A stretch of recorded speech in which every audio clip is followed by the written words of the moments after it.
Hace muchos años, siendo muy joven, me preguntaba por qué los ginecólogos y obstetras eran todos hombres. Luego descubrí que había unas pocas mujeres en esa profesión, lo cual confirmaba que eran excepción. ¿Por qué se dio ese dominio masculino? ¿Y qué había pasado con las parteras? Hola, yo soy Laura Quijano. Bienvenidos a un nuevo programa aquí en El Grimorio, donde convergen la ciencia, la magia y el misterio.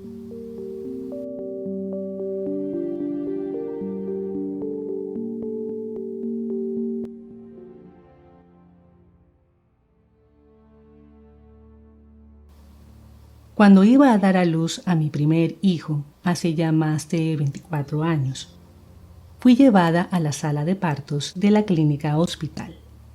En aquel entonces no existía, no sé si existe ahora, la posibilidad de parir en la habitación, a pesar de que era una clínica privada y estaba pagando por una habitación individual.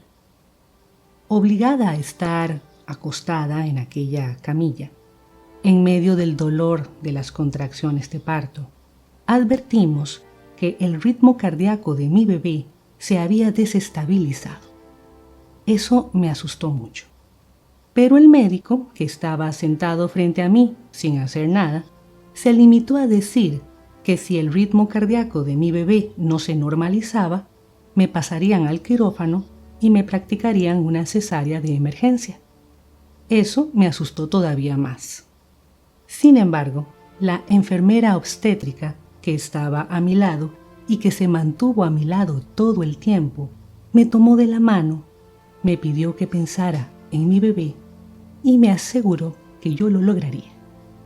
Recuerdo que me ayudó a controlar la respiración y a calmarme, mientras el médico seguía sin hacer nada. Finalmente, con la ayuda de la enfermera, logramos que el ritmo cardíaco de mi bebé se normalizara y finalmente yo pude dar a luz de forma normal. Ese incidente, que fue solo uno de muchos a lo largo de mi experiencia como madre de 3 hijos, me enseñó varias cosas. Que la atención de los partos se ha convertido en un negocio millonario. Que la medicina moderna más bien ha complicado un evento tan natural y sagrado como es el parto, y que aquella enfermera obstétrica bien habría podido bastarse a sí misma para ayudarme a dar a luz. Entonces, ¿por qué estaba yo en manos de un médico y no de una partera? ¿Por qué tenía que dar a luz en un frío hospital y no en mi casa, si de todas formas mis embarazos habían sido sanos y normales? Bueno, para mi tercer parto sí me salí del sistema y tuve a mi bebé en casa. Estas preguntas pueden tener diferentes respuestas. Una de ellas tiene que ver con la historia de las parteras. Y antes de que salten los defensores de la medicina moderna y de los partos en hospitales, por favor, escuchen hasta el final con atención. En la antigüedad, en general, era visto como natural que las parteras se ocuparan de los asuntos femeninos, o sea, del embarazo y del nacimiento, puesto que al ser mujeres podían comprenderlos plenamente y las propias madres sentirse más cómodas. Sin embargo, según leí en un documento, en el siglo III antes de nuestra era, en Atenas, los ciudadanos varones consideraron a las parteras como una amenaza y se les llegó a prohibir que se ocuparan ellas solas de atender un parto, o sea, sin la compañía de un médico. Al llegar el siglo XV, su historia sufrió otro revés, cuando la Iglesia comenzó la gran cacería de brujas, y algunas de ellas fueron víctimas de acusaciones y quemadas en la hoguera.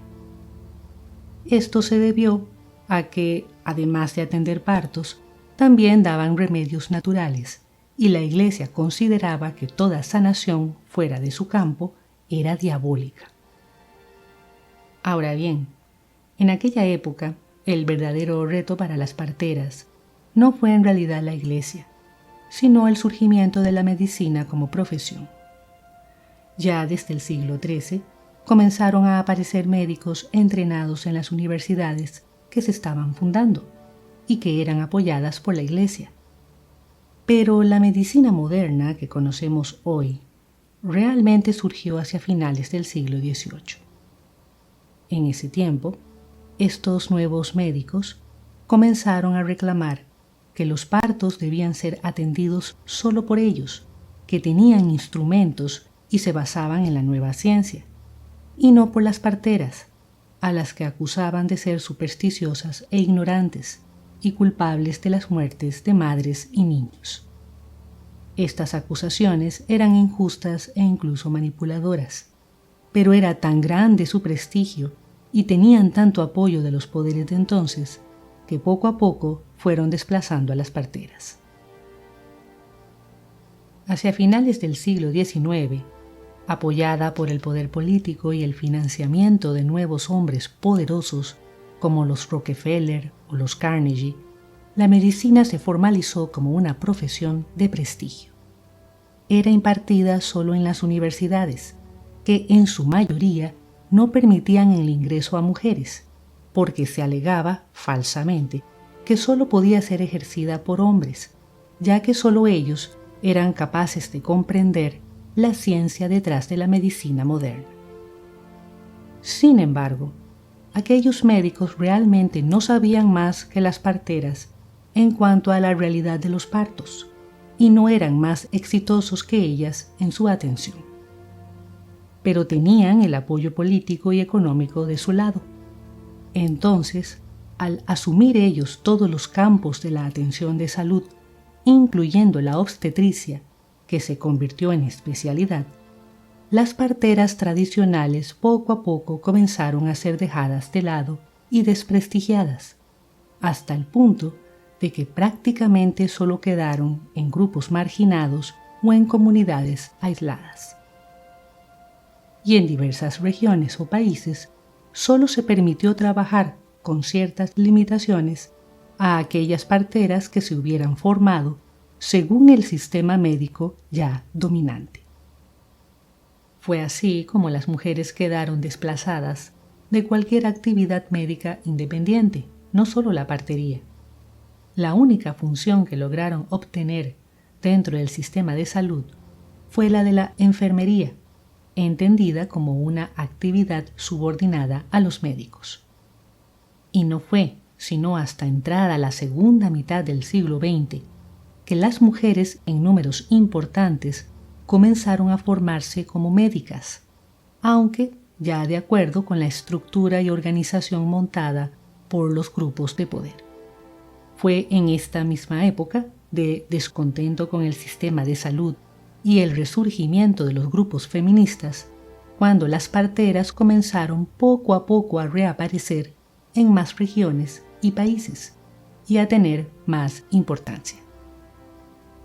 En la actualidad, en algunas regiones y países, la atención de la maternidad y los partos está derivando otra vez hacia el control de las mujeres. Cada vez más mujeres se forman como ginecólogas y obstetras, y cada vez más también se forman como parteras o trabajan como tales.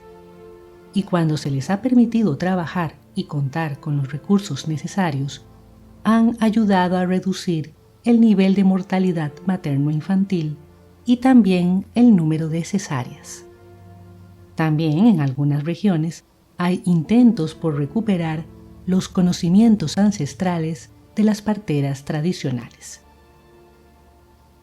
El que el sistema médico hubiera arrebatado el trabajo a las parteras hacia finales del siglo XIX se debió también a un factor económico, ya que las parteras no dejaban de ser una competencia importante para los médicos obstetras.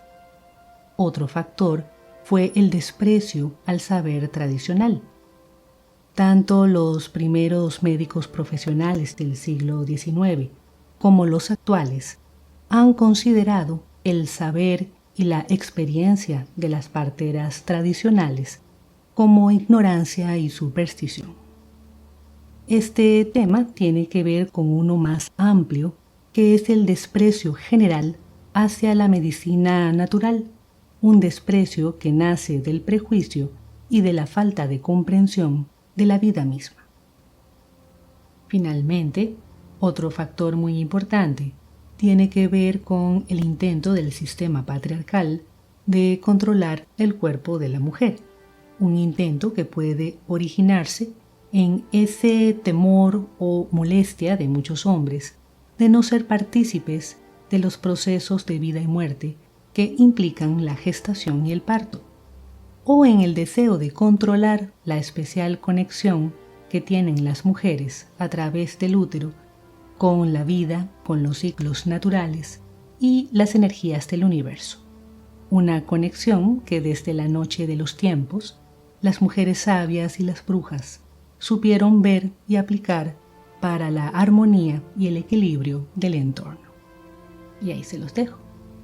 Bien, muchas gracias por haberme acompañado. Ha sido un placer estar con ustedes hoy y nos vemos en el siguiente programa.